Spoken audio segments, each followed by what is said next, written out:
नमस्कार दोस्तों। क्लास 6 के चैप्टर नंबर 2 ज्योग्राफी में आप सभी का स्वागत है। यह है हमारी पृथ्वी के अंदर अंदर का क्या, जो कुछ भी सामान है, यानी कि उसकी संरचना या फिर कहा जाए स्ट्रक्चर।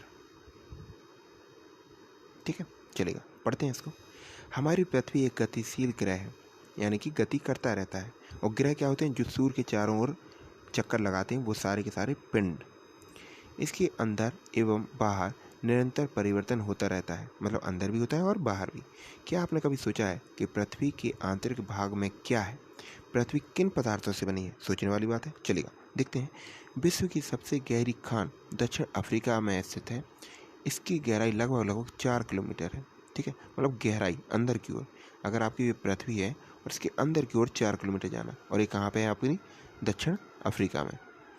तेल की खोज में इंजीनियर 6 किलोमीटर गहराई तक खोज चुके हैं। मतलब कहा जाए कि कितनी गहराई तक तेल को खोजा जा चुका है, तो ये 6 किलोमीटर तक। पृथ्वी की केंद्र तक पहुंचने के लिए, जो बिल्कुल असंभव है, मतलब केंद्र तक आप जाओगे तो इतना तापमान बढ़ जाएगा कि वहाँ तक जा ही नहीं सकते हो, ऐसा असंभव है। लेकिन अगर कहा जाए कि जाना है, तो आपको समुद्र की सतह से 6,000 किलोमीटर गहराई तक खोदना होगा। और कहा जाए अभी तक कितना खोद पाए? सिर्फ और सिर्फ 6, यानी कि 0.01%। ठीक है, आया समझ में? इतना खोदा जा चुका है किसके लिए? सिर्फ और सिर्फ तेल के लिए। और कहा जाए कि सबसे लंबी खान, तो वो है हमारी 4 किलोमीटर। ठीक है, फैक्ट याद रखना, नोट कर लेना। आगे बढ़ते हैं। तो पृथ्वी की आंतरिक भाग को देखते हैं। तो देखो, सबसे पहले समझो, अगर कहा जाए कि ये आपकी पृथ्वी है और इसको ऐसे काट दिया जाए, तो ये आपका जो टुकड़ा बचेगा ना, ये वाला टुकड़ा, तो इसको ध्यान से देखो, तो 3 भागों में विभक्त है। बीच वाला मतलब अंदर वाला, फिर बीच वाला, फिर ऊपर वाला। तो अंदर वाला जो होता है उसको कहते हैं आंतरिक क्रोड या कोर। ठीक है, कहीं कहीं कोर लिखा रहता है। बीच वाला जो रहता है, इसको कहते हैं क्या? इसको कहते हैं मेंटल। ठीक है, क्या कहते हैं? मेंटल। जो सबसे ऊपर का रहता है, इसको कहते हैं स्थल मंडल या फिर परपटी या फिर भूपर्पटी। ठीक है, भूपर्पटी लिखा रहेगा, स्थल मंडल लिखा रहेगा या फिर परपटी लिखा रहेगा। ठीक है, बीच में मेंटल, अंदर आंतरिक कोर। पढ़ते हैं इसके बारे में। तो देखो, एक प्याज की तरह पृथ्वी भी एक के ऊपर एक संकेंद्री परतों से बनी है। पृथ्वी की सतह की सबसे ऊपरी परत को परपटी कहते हैं, और भूमि की इसलिए कहते हैं भूपर्पटी। यह सबसे पतली परत होती है, बहुत पतली। लगभग कहा जाए कितने किलोमीटर? तो देखो, यह महाद्वीपीय संहति में 35 किलोमीटर एवं समुद्री सतह में केवल 5 किलोमीटर तक है। ठीक है, कहा जाए कैसे में? तो देखो, ऐसे है और ऐसे में 35 किलोमीटर जहाँ पे स्थल है। ठीक है, जहाँ जहाँ पे महाद्वीप है, और जहाँ पे पानी है तो वहाँ पे क्या है? सिर्फ और सिर्फ 5 किलोमीटर। याद रखना, महाद्वीपीय संहति मुख्य रूप से सिलिका और एल्यूमिना जैसे खनिजों से बनी है। सिलिका और एल्यूमिना मतलब जहाँ जहाँ पे धरती है, आपकी भू स्थल है, तो वहाँ पे 2 प्रकार के, कौन कौन से? सिलिका और एल्यूमिना। इसलिए इसे Cl कहते हैं। क्या कहते हैं? Cl। ठीक है, क्योंकि सी से क्या हो जाएगा? सिलिका, एल से क्या हो जाएगा? एल्यूमिना। सी से सिलिका और एल से एल्यूमिना कहा जाता है। महासागर की प्रॉपर्टी मुख्यतः सिलिका और मैग्नीशियम से बनी है, यानी कि सी मग। ठीक है, याद रखना, एक कौन सा है? महासागर वाली, इसलिए इसे सी में सिलिका और मैग्नीशियम कहा जाता है। ठीक है, जैसे कि हमने बता दिया। बात करें, प्रॉपर्टी के ठीक नीचे मेंटल का क्षेत्र होता है, जो 2900 किलोमीटर तक गहराई तक फैला है। यानी कि ऊपर कहा जाए तो कितना? 35 किलोमीटर। और इसके बाद का जो है, ये कितना है? 2900। ठीक है, ये क्या हमारा? मेंटल है। ठीक है, चलेगा, बढ़ते हैं अगले पेज पर। यहाँ पे ए वाला चित्र भी आप देख लो ध्यान से। देखो, अगर इसको देखा जाए तो ये महासागर हो गया, तो यहाँ पे कितना आ जाएगा? 5 किलोमीटर की गहराई। स्थल मंडल है, यहाँ पे 35 किलोमीटर की गहराई। और अगर ये बीच वाला भाग है, ये रेड कलर से आपको समझ में आ रहा होगा, तो ये कितना हो जाएगा? 2900 किलोमीटर। ठीक है, चलो अगला पेज देखो। पृथ्वी के आयतन का केवल 0.5% हिस्सा ही परपटी है। यानी कि कहा जाए टोटल इसका अगर आयतन 100 मान लो, तो जो ऊपर का है ना अपना परपटी वाला, ये कितना है? 0.5 ही, क्योंकि 2900 तो बीच वाला ले गया, बाकी पूरा कितना है? कोर का है।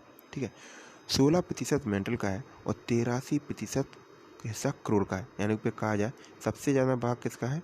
ये हमारा अंदर वाला यानी कि बीच वाला, सबसे बीच वाला कोट का है कितना 83%, बीच वाला कितना 16 और ऊपर कितना 0.5। ठीक है।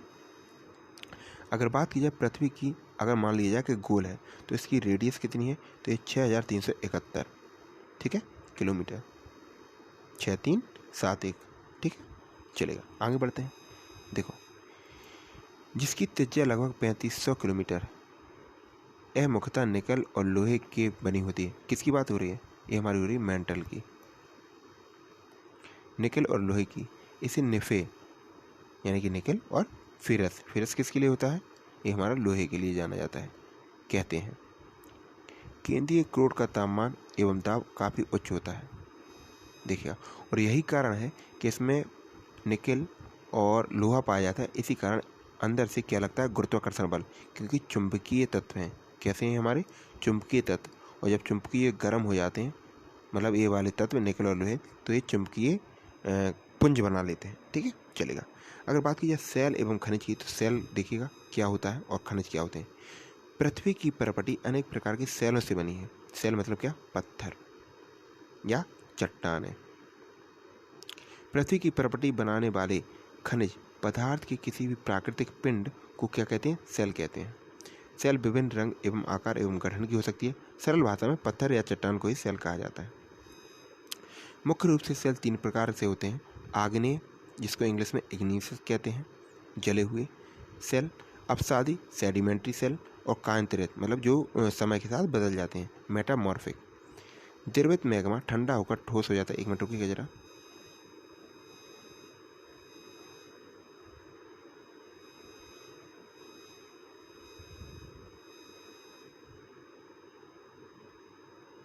ये थोड़ा गड़बड़ा रहा है, एक मिनट रुको।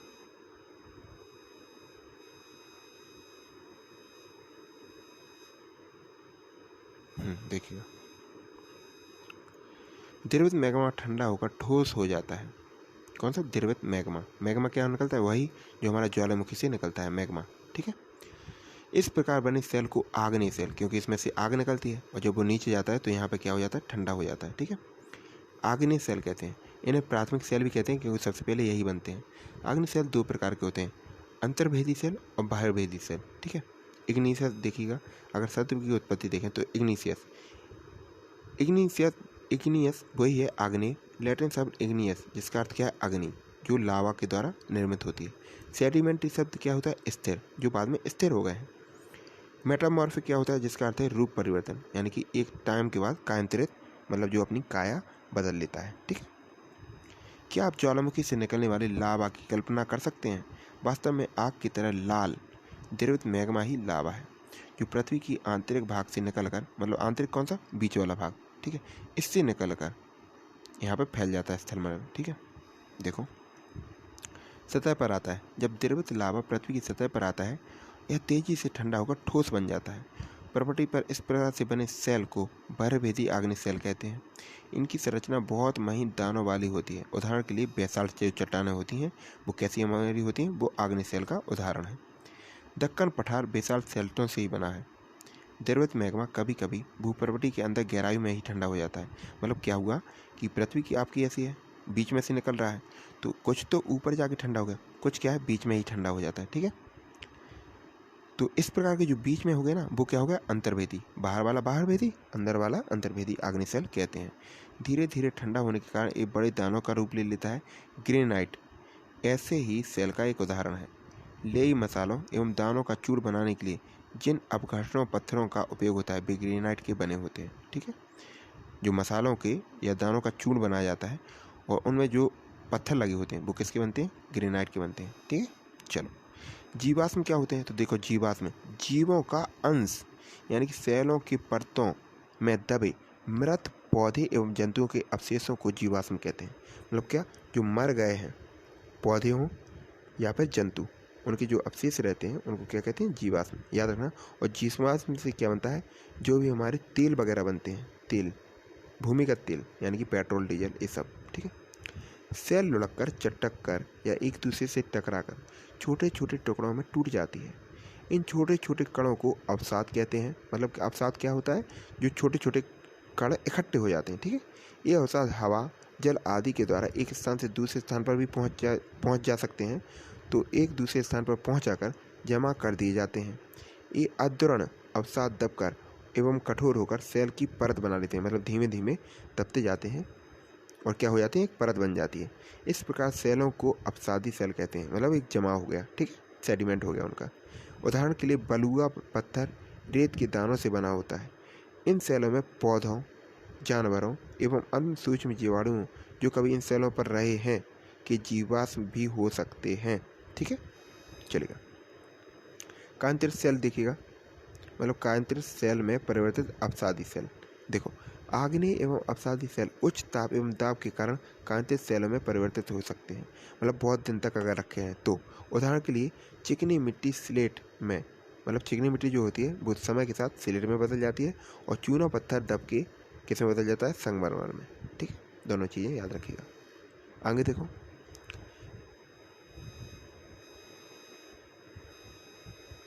सेल हमारे लिए बहुत उपयोगी है।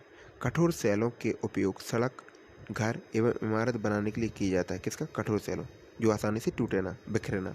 आप पत्थरों का उपयोग कई खेलों में करते हैं। उदाहरण के लिए 7 पत्थर पिट्ठू में, चिवड़िया स्टापू एंड किटकिट में, 5 पत्थर गिट्टी आदि, मतलब ये सारे खेल हैं। आप अपने दादा दादी, माता पिता, पड़ोसियों आदि से पूछकर कुछ अन्य खेलों की जानकारी प्राप्त कर सकते हैं, मतलब जिन में पत्थरों का उपयोग किया जाता था। जैसे हमारे ज़माने में जब हम छोटे थे तो चपेटे, गप्पी, ये होते थे ना गेम, आप लोगों को भी शायद याद हो। चलेगा, कुछ और चीज़ें सीखते हैं, जैसे अनेक स्मारकों के चित्र एकत्र करना है और देखना है कि वो किन किन के प्रकार के पत्थरों से बनी हुई हैं। ठीक है, जैसे कि अगर बात की जाए कि लाल किला तो किससे बना हुआ है, लाल बलुआ पत्थर से। और आगरा का ताजमहल किससे बना है, सफ़ेद संगमरमर से, क्योंकि अब तो ये संगमरमर के कोड के द्वारा पीला पड़ गया। और कहा जाए कहाँ से पीला पड़ रहा है, तो ये मथुरा की रिफाइनरी जो है ना, तेल रिफाइनरी, वहाँ के धुएं से, जो धुआं वहाँ से निकलता है वो क्या करता है, आपकी एसिड रेन करता है, और एसिड रेन का पानी इस पर पड़ रहा है, जिसके इसका कलर कैसा हो रहा है, पीला हो रहा है। और पीला कलर पड़ना संगमरमर में क्या कहलाता है, कोड़। ठीक है, चलिए आगे बढ़ते हैं। आपको जानकर आश्चर्य होगा कि किन्हीं निश्चित दशाओं में एक प्रकार की सेल चक्रीय तरीके से एक दूसरे से परिवर्तित हो जाते हैं, मतलब चेंज हो सकते हैं। कांतिरित सेल और किसी चीज़ में, और कोई चीज़ और किसी में। एक सेल से दूसरे सेल में परिवर्तन होने की इस प्रक्रिया को सेल चक्र कहते हैं, मतलब पत्थरों का एक पूरा चक्र। देखिएगा यहाँ पे दिखाया गया है, ये यहाँ पे। आप जानते हैं कि द्रवित मैग्मा ठंडा होकर ठोस आग्नेय सेल बन जाता है। आग्नेय सेल छोटे छोटे टुकड़ों में टूटकर एक स्थान से दूसरे स्थान पर स्थानांतरित होकर अवसादी सेल बन जाते हैं, और अवसादी सेल ही ताप एवं दाब के कारण क्या बन जाते हैं, ये हमारे कांतिरित बन जाते हैं। अत्यधिक ताप एवं दाब के कारण कांतिरित सेल पुनः पिघला जा सकता है, और पुनः पिघलकर द्रवित मैग्मा बन जाता है, और यह मैग्मा फिर से क्या हो जाएगा, ठंडा होकर आग्नेय सेल बन जाएगा, और ऐसे ही चलता रहता है। ठीक है, जैसे कि हमने बता दिया, और यहाँ पर बना गया है कि सबसे पहले मैग्मा हुआ, मैग्मा निकला तो क्या बना, आग्नेय सेल, इसके छोटे छोटे टुकड़े हुए और वो एक जगह जुड़ गए तो क्या हो गए, अवसाद हो गए। समय के साथ ये क्या हो गया, अवसादी सेल बन गए, और यही बाद में बन गए कांतिरित, और जब ये पिघले तो वापस से मैग्मा बन गए। ठीक है, ये पूरा सेल चक्र हो गया आपका।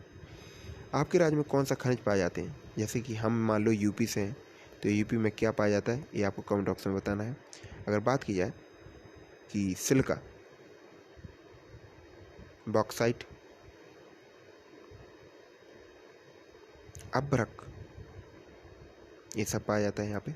चलिए, सेल विभिन्न खनिजों से बनी होती है, मतलब जो पत्थर होते हैं या चट्टान होती हैं, इनमें बहुत सारे खनिज होते हैं। खनिज प्राकृतिक रूप से पाए जाने वाले पदार्थ हैं जिनका निश्चित भौतिक गुणधर्म और निश्चित रासायनिक मिश्रण होता है। खनिज मानव जाति के लिए बहुत महत्वपूर्ण है। कुछ का उपयोग ईंधन की तरह होता है, जैसे कोयला हो गया, प्राकृतिक गैस हो गया, पेट्रोलियम हो गया। इनका उपयोग उद्योगों, औषधि मतलब जो आपकी चिकित्सा में यूज़ होती है, एवं उर्वरक, जिससे आपके पेड़ पौधों की खेती या विकास किया जा सकता है, जैसे लोहा, एल्युमिनियम, सोना, यूरेनियम, चांदी, मतलब ये क्या हो गई, ये हो गई हमारी धातुएं। ठीक है, बहुत मूल्यवान होती हैं। एक मिनट जरा, उर्वरक भी होते हैं। ठीक है, ये हो गया आपका। और यहाँ पे आपके आ गए हैं अभ्यास, ये आपको कमेंट बॉक्स में करके बताना है। इसका स्क्रीनशॉट आप निकाल सकते हैं, धीमे धीमे देख लीजिए, ठीक है। और ये हमारा 5वां पेज, ये भी हमारा अभ्यास का है। इससे बहुत कुछ आपके समझ में आया होगा। मेन चीज़ जो है आपकी गहराई कि कहाँ पर क्या पाया जाता है। अगर स्थल मंडल हो तो 35 किलोमीटर तक पहला रहता है, और अगर जल मंडल हो तो 5 किलोमीटर तक। ये हमारा क्या हो जाता है परपटी का। इसके बाद में आता है मेंटल। मेंटल में क्या होता है 2900 किलोमीटर तक लगभग मेंटल फैला हुआ है, ठीक है। तापमान सबसे ज़्यादा होता है क्रोड़ का, ठीक है। कहा जाए किस किस से बना होता है तो नीफे से बना होता है।